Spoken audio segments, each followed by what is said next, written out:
Donc on est là ce soir pour représenter le comité PACA pour la libération de Georges Ibrahim Abdallah. Donc pour une soirée militante tournée autour d'un débat sur la question des prisonniers politiques en Palestine. Donc on remercie l'association VPJM à Toulon qui nous a invités et qui nous a laissé place effectivement pour témoigner de la question d'un autre prisonnier politique, tout aussi palestinien je dirais, parce qu'il est enfermé pour sa défense de la cause palestinienne, mais cette fois-ci lui il est enfermé en France. C'est un prisonnier politique en France, c'est le plus ancien prisonnier politique et en France et en Europe. Donc il est enfermé depuis 1984, il est libérable depuis 1999 et c'est très clairement pour des raisons politiques qu'on ne le libère pas. Donc pour des raisons politiques, pourquoi ? Parce que sur la question du droit, il a été libéré. La justice française a décidé de sa libération. Et c'est sur ordre des États-Unis et de l'État d'Israël que l'État français a décidé de contrecarrer la décision de sa justice, au mépris même de l'indépendance de la justice, afin effectivement de le garder en prison. Donc c'est bien une séquestration coupable, hein. C'est un otage de l'État français en complicité avec les États sionistes et impérialistes. Donc nous, ce qu'on fait, c'est qu'on témoigne sur sa situation parce que d'abord on est très attaché à l'indépendance de la justice française et à l'autonomie de notre territoire, et on exige très clairement que nos politiques qui sont élus et qui vivent sur le dos de nos impôts et de notre travail, à minima respectent cette exigence constitutionnelle. Secondo, sur le plan politique, nous sommes des militants anti-impérialistes et anti-colonialistes, donc c'est tout naturellement que nous nous rangeons du côté des idées de Georges Ibrahim Abdallah, à savoir l'indépendance de la Palestine, la création de l'État palestinien, la condamnation de la colonisation et des colonies israéliennes, mais également la dénonciation de la complicité des États européens, américains, mais aussi pour beaucoup de la complicité des pays arabes.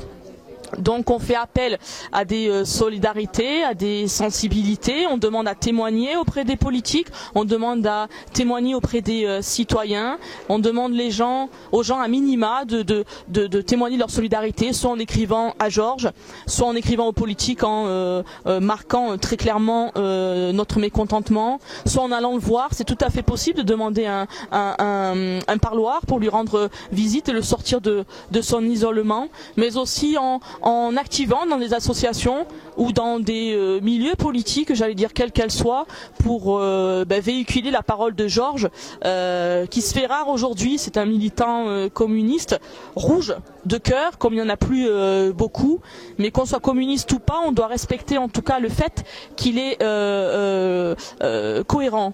C'est-à-dire que c'est quelqu'un qui n'a jamais été à l'encontre de ses profondes convictions. Il respecte les valeurs qui sont les siennes, la justice, l'égalité, la liberté. Il dénonce le capitalisme d'État et il en appelle à la solidarité de tous les peuples. Voilà, pour lui, la meilleure des victoires, ce sera quand l'ensemble des peuples, quels qu'ils soient, seront unis pour dénoncer un système injuste qui très clairement plonge le monde dans le chaos le plus abject, au-delà de la question tristement connue de la Palestine. Ce qu'il faut savoir, c'est qu'effectivement il y a plusieurs collectifs au niveau dans diverses localités françaises, mais aussi internationales, hein, en Tunisie, au Maroc, en Angleterre, en Argentine. Il y a énormément de collectifs. Ça ne concerne pas que l'État français, mais également le Liban, en Jordanie, beaucoup de choses. Donc chaque année, c'est vrai, hélas, puisqu'il est toujours enfermé, au mois d'octobre, puisque c'est le mois de son incarcération, nous nous rendons à Lannemezan, la prison où il est enfermé près de Toulouse, pour une manifestation. Et cette année, nous sommes très contents, puisqu'on a eu quand même une manifestation où il y a eu nettement plus de monde que d'habitude. Cela prouve qu'il faut continuer la mobilisation, en parler, parce que les gens, finalement, quand ils s'en rendent compte, s'émeuvent de cette question-là, sont en colère et veulent participer. Donc on était à peu près 400 à la manifestation de Lannemezan, tout horizon politique et tout horizon associatif. Et c'est important de continuer en espérant qu'on n'aura pas à le faire et qu'il sera libéré très bientôt. Je vous invite à trouver, il y a plusieurs informations, hein, sur Internet est assez riche à ce niveau-là. Il y a un blog qui existe, le blog Libérons Georges Abdallah. Vous pouvez le trouver aisément sur Internet. Vous y trouverez toutes ces déclarations puisqu'il écrit assez régulièrement. Vous y trouverez des vidéos, des actions, vous y trouverez un panel d'informations, notamment sur son parcours juridique et l'ensemble des actions qui ont pu être mises en place. Voilà, il y a énormément de choses. Ce qui doit être intéressant, il faut absolument que vous retrouviez les déclarations de Yves Bonnet.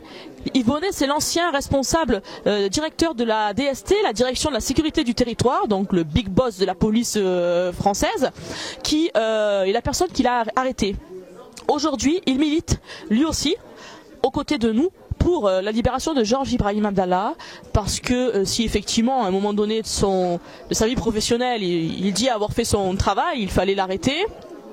Il dénonce aujourd'hui ce qu'il appelle une vengeance d'État, puisqu'il dit très clairement que des preuves ont été fabriquées pour faire de Georges un coupable idéal, et il dit très clairement qu'il faut aujourd'hui le libérer. Donc les politiques ne sont pas capables de l'entendre parce que il y a des sphères qui nous dépassent, qui commandent en réalité et la justice française et notre gouvernement. Et ça, il faut le dénoncer. Mais en premier lieu, il faut libérer Georges Ibrahim Abdallah. 30 ans de prison, c'est trop. Je dirais même Nelson Mandela n'a pas fait tant. Nelson Mandela n'a pas fait 30 ans de prison. C'est quand même extraordinaire. Donc il faut dénoncer cela. C'est clairement le continuum colonial qui continue. C'est un homme qui est enfermé pour ses convictions. Qu'on les partage ou qu'on ne les partage pas, on doit s'insurger contre le fait qu'un homme n'a pas à être enfermé sous prétexte qu'il a des pensées politiques, quelles qu'elles soient. Et les murs se gercent, mon amour, au soleil, au vent, à l'averse et aux années qui vont passant.